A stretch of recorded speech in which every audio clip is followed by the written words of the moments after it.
எலெக்ஷன்லாம் முடிஞ்சு சமீபத்தில் திரு சீமான் அவர்களோட ஒரு மேடை பேச்சு கேட்க நேர்ந்ததுங்க. தண்ணி கிடைக்காது, சோறு கிடைக்காது, வேலை கிடைக்காது. இதே வாத்தியார், இதே போக்குவரத்து தொழிலாளி, இதே மருத்துவர், இதே நர்ஸு, இதே செவிலியர்கள், இதே விவசாயி, இதே மீனவர் எல்லாம் தெருவுக்கு வருவான்.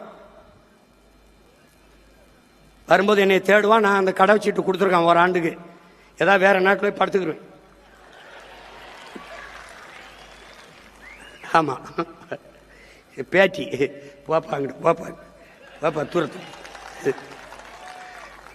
எளிதாக கிடைக்கிற எந்த பொருளுக்கும் மதிப்பு தெரியாது. அது கேட்குற போதெல்லாம் மதிச்சு பேசிட்டு இருந்தோம்ல.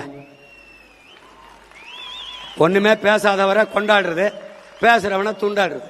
அவரை அப்படி தாங்க பேசிட்டு பாருங்க. எப்படி நீ யூடியூப்ல தான் பார்த்தோம். அவர் என்ன சொல்றாருன்னா, எல்லாருமே வேலை போய் நடு ரோட்டுக்கு வருவீங்க, கண்டிப்பா வருவீங்க.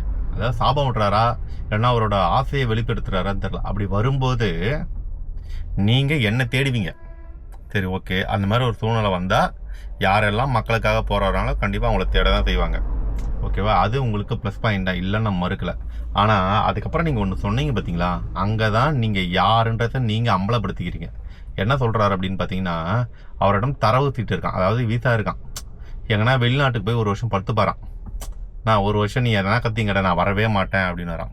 இது எப்படின்னா, மக்களை நான் பழி வாங்குவேன், நீ என்னை தேடும் போது நான் உனக்காக எந்த வேலையும் செய்ய மாட்டேன், நான் உன்னை பழி வாங்குவேன் அப்படின்ற ஒரு மைண்ட் செட். இது என்ன மாதிரியான ஒரு கொடூரமான மைண்ட் செட் அப்படின்றத பார்த்துங்க.